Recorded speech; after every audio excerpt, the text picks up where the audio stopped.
करें। हमसे जुड़े रहने के लिए हमारे YouTube चैनल को सब्सक्राइब करें और नई वीडियो की नोटिफिकेशन के लिए बेल आइकॉन को दबाएं।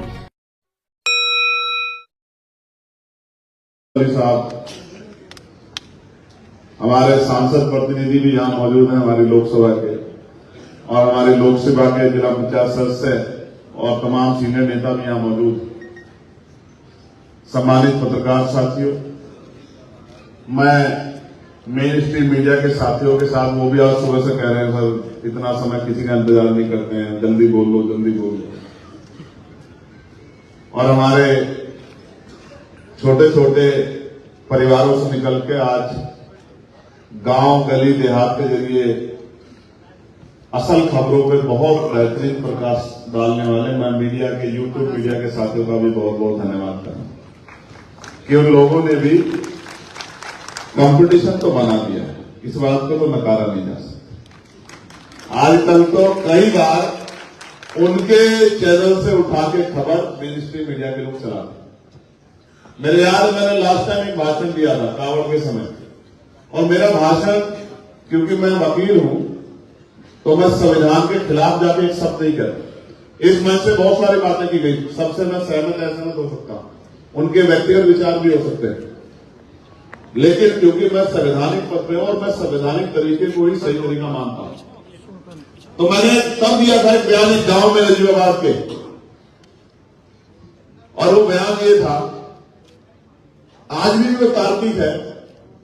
आज जब मैं उस बयान को दोहराऊंगा तो भी मीडिया हो सकता है पता नहीं क्या क्या कहकर चलाए, लेकिन आज भी मैं उस स्टैंड पर खड़ा हूं। मैं एडवोकेट चंद्रशेखर आजाद ये मानता हूं कि भारत का संविधान सभी को बराबर की आजादी देता है, सभी को बराबर के हक देता है, सभी को बराबर के अवसर देता है। और आज भी मैं इस बात को दोहराते हुए कहता हूं कि भारत में बहुत बड़े पैमाने पर धार्मिक अल्पसंख्यकों में मुसलमानों की, जैनों की, सिखों की, बौद्धिस्टों की, ईसाइयों की धार्मिक आजादी को छीना जा रहा है। मुझे इस बात को कहने में कोई शिकायत नहीं है, ये हो रहा है आंखों के सामने। मैंने कहा था तब कि एक महीने करीब कावड़ का त्योहार चलता है, सरकार पूरी व्यवस्था करती है, प्रशासन पूरी व्यवस्था करता है, सरकार के लोग फूल बरसाते, होना चाहिए, सभी के धर्मों का सम्मान होना चाहिए। लेकिन अगर मुसलमान ईद की नमाज जो 15 मिनट की होती है उसमें पैर अगर सड़क पे रख लेगा तो पीछे से पुलिस का डंडा लग जाएगा कि पैर आगे तुरंत पीछे को मत कर लियो पैर। उस बात को गांव के लोगों ने रिपोर्ट किया और मेन स्ट्रीम मीडिया के लोगों ने चलाया कि चंद्रशेखर आजाद का विवादित बयान। तो भैया कौन सा विवादित बयान है, मुझे ये तो बता दो, कौन सा विवादित हिस्सा है उसका। इसलिए मैं मीडिया के साथियों को, जो बहुजन मीडिया के साथी हैं, यूट्यूबर्स हैं, उनका भी बहुत बहुत धन्यवाद करता हूं।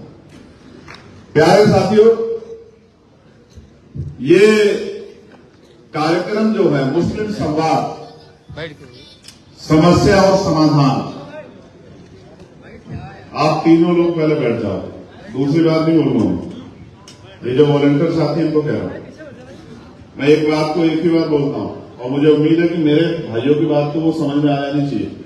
उसके बाद आपको कह रहा हूं, ग्रीन शर्ट वाले बच्चे, आपसे कह रहे हैं, आपसे कार्यकर्ता हो ना आप, तो बैठिए ना अंदर, आपसे कह रहे हैं बैठने के लिए।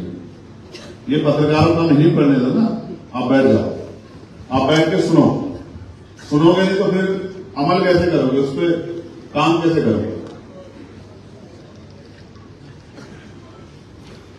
जब टीचर कक्षा में पढ़ाता है और जो स्टूडेंट टीचर की बात पर ध्यान न देखें, इधर उधर की बातों पर ध्यान देते हैं, जंगले को झांकते हैं, फोन पे ध्यान देते हैं, आपस में बातें करते हैं, जब पेपर आता है तो वो उत्तर भी ऐसा ही लिख के आते हैं और वो होता है कि सफाई के नंबर दे देना, बाकी हम पे कुछ आता नहीं। तो इसलिए मैं कार्यकर्ता साथियों से कहूंगा कि वो बैठ के सुने, अपने मेरी बात को अपने दिमाग तक ले जाएं और यहां से जाने के बाद उस पर अमल करें। जब उस पर काम करेंगे तभी तकदीर बदलेगी। अगर तकदीर सिर्फ सुनने से और बोलने से बदलती तो शायद सबकी बदल गई, क्योंकि सुनते बोलते तो हम लोग है ही ना। तो जब इस कार्यक्रम पे चर्चा हुई तो चर्चा ये थी कि वक्त का अमेंडमेंट हुआ और बिहार में एक बहुत मजबूत आंदोलन चल रहा है। बिहार में जिन संगठनों ने आंदोलन को कॉल किया, उन्होंने मुझे भी बुलाया। जब उन्होंने मुझे बुलाया तो फिर हमने ये चर्चा की पार्टी में अपने पार्टी के सीनियर लीडरों से कि भाई ये पार्टी तो बहुजन समाज की पार्टी है, एससी, एसटी, ओबीसी, मुस्लिम, जैन, सिख, बोर्ड, ईसाई सबकी पार्टी है। तो इस मामले को देखो कि इस मामले में जो परेशानी कल खड़ी होगी वो कितने % लोग होंगे। और फिर ये चर्चा हुई कि इस पे जिले वाइज मीटिंग होनी चाहिए और मीटिंग करके हमें लोगों को जागरूक करना चाहिए कि किस तरह से सरकारें हमारे हक हुकूक को संवैधानिक तरीके से, डंडे से नहीं, संवैधानिक तरीके से छीनने का काम है। तो बात यह हुई कि पहले कार्यक्रम जिलों में होंगे, लेकिन फिर चर्चा इस बात पे आई